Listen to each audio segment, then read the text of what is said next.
there, friends. I'm Randbo Scarduchi. Today we're going to be looking at cross-contour drawings. Let's take a look at some topograph maps first. You've seen them before. Hell, you've used them before. But do you understand how they work? A topographical map is a two-dimensional representation of natural and human-made features on the Earth's surface. These maps are used for a number of applications, from camping, hunting, and fishing, to urban planning, resource management, and surveying. I know you're thinking this is a map, but let me tell you, it's a drawing. In this drawing, these lines show the range of nooks and crannies in a given area, and each line represents a specific elevation, usually indicated by a number on the map's legend. Each line is a different height, and the proximity of the lines together determines the steepness of the elevation shown on the map. Hoo, doggy, ain't topographical maps great? Let's get paid! Well, all right, nerds, let's talk about another type of drawing. Let's talk about wireframe drawings. You've seen them before, ain't you? Them is a visual representation of a three-dimensional physical object using 3D computer graphics. This image is created by specifying each edge of the physical object where the two mathematically continuous smooth surfaces meet, or by connecting an object's constituent vertices using straight lines or curves. Alright, enough of that nerd talk. You still with me out there? A lot of this 3D design rendering, modeling, and printing software use aspects of wireframe drawing for industrial design, architecture, and of course video games. A variety of these readily available techniques exist and are limited only by computer processing power, materials, and of course the imagination. Don't you think it's time to look at some pencil drawings? You can apply the topographical and wireframe technology to observational drawing to create the illusion of depth, as well as give objects volume and create spatial relationships that look three-dimensional. Isn't that spatial? To integrate cross-contour line into your drawing, start out by sketching an object in multiple positions. Draw lines across the object to indicate the volume and three-dimensional form. I always recommend doing several gesture drawings to warm up before committing to a long-term drawing. You're going to want to use your sketchbook or some newsprint and vine charcoal to quickly sketch out your objects and have the flexibility to be able to adjust your contour lines. Start with simple objects like fruits, veggies, gourds, or potatoes before trying complex forms like hands, faces, or mechanical objects. You will find that objects like this gourd will have natural contour lines embedded in its form, and that will help get you started. If you're crazy enough to start drawing hands, just remember to break up things into parts. Draw your cross contours perpendicular to the segments you've made, in this case the fingers, and separate the parts further into sections, like the joints on the fingers. When dealing with faces, make your cross contours simple at first by dividing in sections in one direction, and then make more complex decisions later. As always when drawing, think about line quality. Light, dark, thick, thin, all these variations help make the contour lines look like they're showing volume and creating space. Before we move on, let's take a look at what we're going to be doing with these contour line drawings.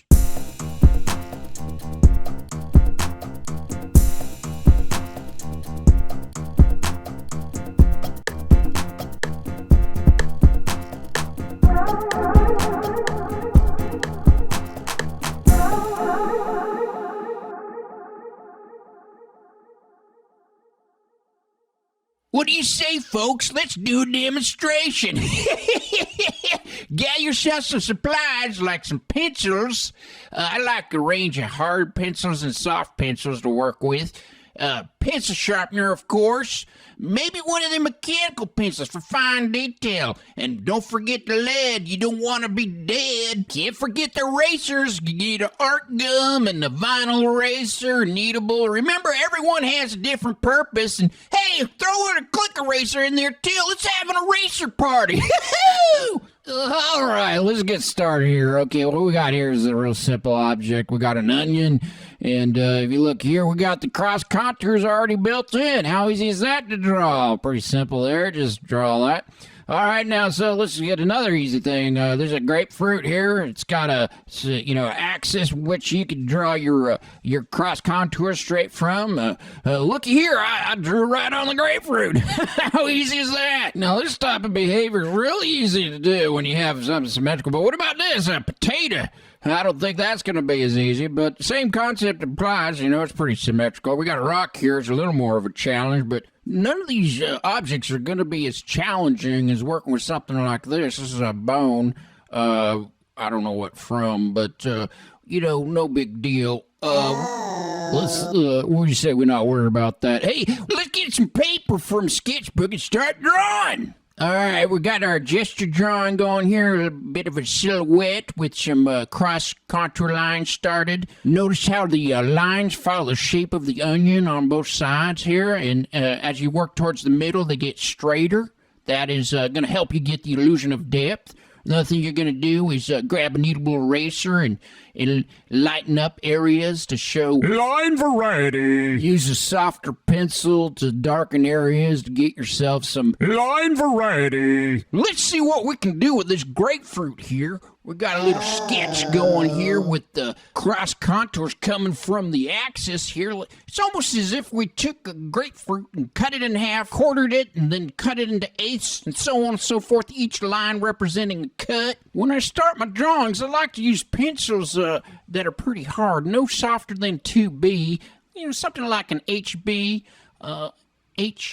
something you can lightly draw with without having to worry about having to erase later on. These erasers will do a hell of a job, but, make your life easier and draw lightly, and then work your way into the darkness. On that note, what do you say we draw something else? Let's do it! Hoo-wee, that's a nice looking tater. When you're drawing something with some length to it, make sure you're drawing the cross contours perpendicular to the longer side. Experience tells me that it's a lot easier to draw your cross contours when you divide it up into sections. For example, I've drawn a line through the center to divide this tater in half. All the lines on the left go in one direction, while the lines on the right go the other direction. That gives it the illusion of relief. I'll be relieved to look at another drawing.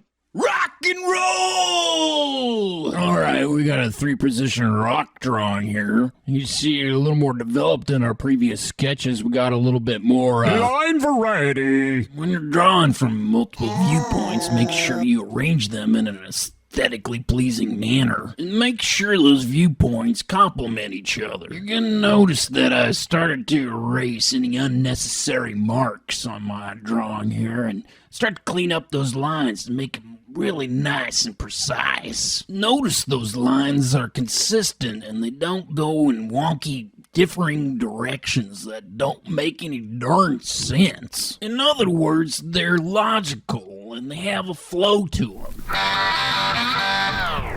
Alright, let's take a look at a drawing that's a little more developed, frame by frame. Okay, so we got ourselves a little sketch started here. Notice how lightly I've drawn. I'm gonna keep this drawing as light as possible and stay away from the darkness. Now what else we got here? Just like a gesture drawing, we want to keep it loose and be able to make any changes along the way. Remember to look and to look again. Draw what you see, not what you think you see. That is the key to excellent observational drawing. Okay, now things are starting to get a little more in focus, but notice how I divided things up? I like to divide objects into sections. Sections are found naturally in the object shape. Remember that onion? Hell, half the work was already done. Them cross-contour lines were already there. All you needed to do was draw them. So take a look at your object and see what sections you can divide it up into.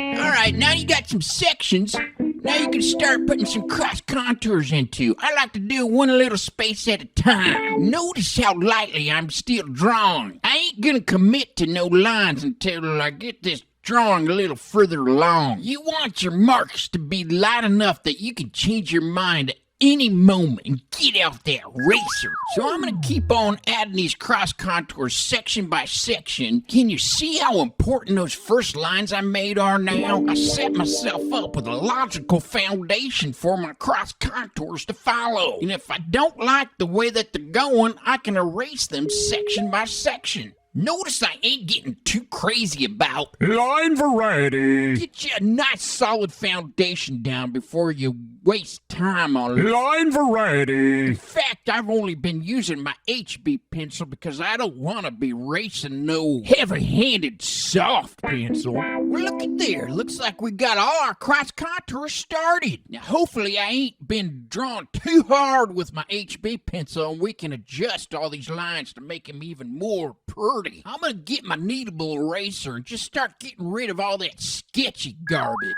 You know, that etch-a-sketch kind of scratchiness. Let's make those lines nice and sharp. Maybe it's a good time to get out that mechanical pencil. What do you say? Well, I done it. I got me a nice 4B pencil and started bringing in a little bit of that. Line variety. Now, don't go too crazy with that thing, because remember, too much of a good thing can be bad. Just want enough to be able to show some depth and some... Line variety. The temptation's gonna be to start shading with that nice soft pencil, but don't do it. This is strictly a line drawing. All right, now I'm ready to really go to town on this drawing. I'm gonna have that eraser party that I was talking about earlier and use all those fancy drawing tools I have at my disposal. My drawing speed's gonna slow down a bit as I get more precise and add some... Line variety. I ain't gonna lie, it's gonna take some time to fiddle with this drawing, get it looking good. Be patient, take your time. Take a break every now and again. Take a look at the drawing from a distance. This will help you see any mistakes you might be making with proportions or... Line variety. I think that's about all the time I want to spend on this one. What's great about cross-contour drawing is it's a nice balance between observational drawing and adventure. You rely on your technical drawing skills as well as your creativity to make a successful piece. Hopefully you've learned something today. It's time to hit the road.